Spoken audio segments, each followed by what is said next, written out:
Hello guys, Kolkata হাইকোর্টে নির্দেশে চাকরি হারানো 26,000 স্কুল শিক্ষককে বেতন দিল রাজ্য সরকার। তো গাইস দেখুন, কলকাতা হাইকোর্টের নির্দেশে যে 25,753 জন শিক্ষক এবং শিক্ষাকর্মী চাকরি হারিয়েছেন তাদের এপ্রিল মাসের বেতন দেওয়া হবে বলে সিদ্ধান্ত জানিয়েছিল রাজ্য সরকার। তো দেখুন রাজ্য সরকার আরও কি বলেছে। কলকাতা হাইকোর্টের নির্দেশে চাকরি হারানো 26,000 শিক্ষককে বেতন দিল রাজ্য সরকার। মঙ্গলবার বিকেল থেকেই ওই শিক্ষকদের ব্যাংক অ্যাকাউন্টে বেতন পাঠানো শুরু হয়েছে।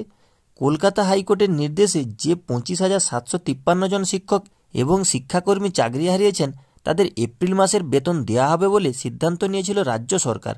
তো শিক্ষা দপ্তর সূত্রে খবর, যেহেতু চাকরি হারানো শিক্ষক ও শিক্ষাকর্মীরা রায়ের বিরুদ্ধে সুপ্রিম কোর্টে আবেদন করেছেন, তাই তাদের বেতন দেওয়া হবে।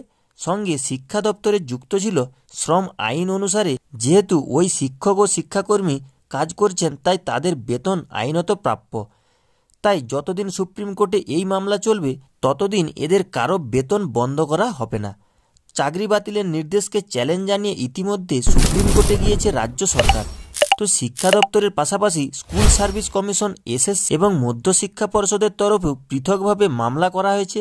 ফলে বিষয়টি বর্তমানে শীর্ষ আদালতের বিচারাধীন। তো এসএসসিতে নিয়োগ দুর্নীতি মামলায় সোমবার 2016 সালের নিয়োগ প্রক্রিয়া বাতিল ঘোষণা করেছে কলকাতা হাইকোর্ট। বিচারপতি দেবাংশু বাসক এবং বিচারপতি মোহাম্মদ সব্বর রশিদের ডিভিশন বেঞ্চে জানিয়ে দেয় 25,753 জন চাকরি বাতিল করা হচ্ছে। যারা প্যানেলের বাইরের থেকে চাকরি পেয়েছিলেন, যারা মেয়াদ উত্তীর্ণ প্যানেল থেকে চাকরি পেয়েছিলেন এবং যারা সাদা খাতা জমা দিয়ে চাকরি পেয়েছিলেন তাদের সম্পূর্ণ বেতন ফেরত দিতে হবে। বছরে 12% হারে সুদসহ ওই বেতন ফেরত দিতে হবে। উচ্চ আদালতের এই রায়ের বিরুদ্ধে সুপ্রিম কোর্টের মামলা করে রাজ্য। সেই মামলা উঠে এসেছে প্রধান বিচারপতি চন্দ্রচূড়, বিচারপতি জেবি পারদিওয়ালা এবং বিচারপতি মনোজ মিশ্রের বেঞ্চে।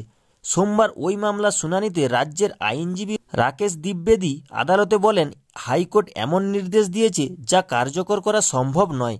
মানবিকতার কারণে ক্যান্সার আক্রান্ত একজনের চাকরি রেখে বাকি সকলের চাকরি বাতিল করা হয়েছে। রাজ্য মন্ত্রিসভার বিরুদ্ধে সিবিআই তদন্তের নির্দেশ দিয়েছে হাইকোর্ট।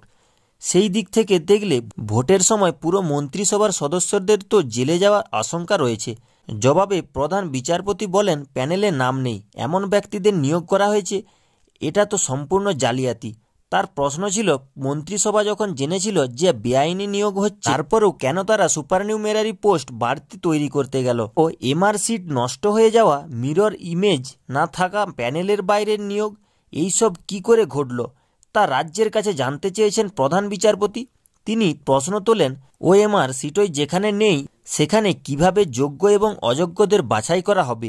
রাজ্যের উদ্দেশ্যে প্রধান বিচারপতি চন্দ্রচূড়ের মন্তব্য, আপনারা চাকরি বাতিলের বিষয়টি নিয়ে সরব হয়েছেন অথচ কোনো আসল এমআর সিটই নেই।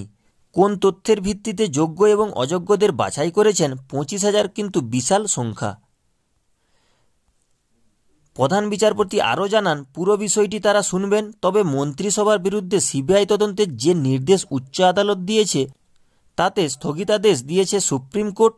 শীর্ষ আদালতের চাকরিহারাদের আইনজীবী মুকুল রোহতগি চাকরি বাতিলের নির্দেশেও স্থগিতাদেশ আবেদন করেন। তিনি বলেন, চাকরি বাতিল নিয়েও অন্তর্বর্তী স্থগিতাদেশ দেওয়া হোক। ইতিমধ্যেই ভোটের কাজে অনেকে চলে গিয়েছেন, এই অবস্থায় ফিরে আসা সম্ভব নয়।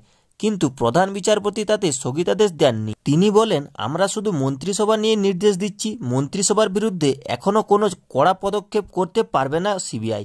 সুপ্রিম কোর্ট জানিয়েছে মামলার পরবর্তী শুনানি আগামী সোমবার। সেই আবহে এপ্রিল মাসের বেতন পাওয়ার একটু হলেও স্বস্তিতে চাকরি হারানো শিক্ষক ও শিক্ষাকর্মীরা। আপাতত সুপ্রিম কোর্টের আগামী শুনানির দিকে তাকিয়ে আছে তারা। তো গ্যাস, এখানে আপনারা বুঝতেই পারলেন আপনাদের এপ্রিল মাসের বেতনটা ঢোকার নিয়ে আশঙ্কা ছিল, সেটা কিন্তু একটু হলেও আপনারা স্বস্তিতে রয়েছেন। তো গ্যাস, আজকের ভিডিও এই পর্যন্ত। আশা করি ভিডিওটি বুঝতে পেরেছেন। তো গ্যাস, ভিডিওটি যদি ভালো লেগে থাকে ছোট্ট একটা লাইক করে দেবেন। আর guys, A to Z update সবার আগে পাওয়ার জন্য চ্যানেলটা সাবস্ক্রাইব করে রাখবেন।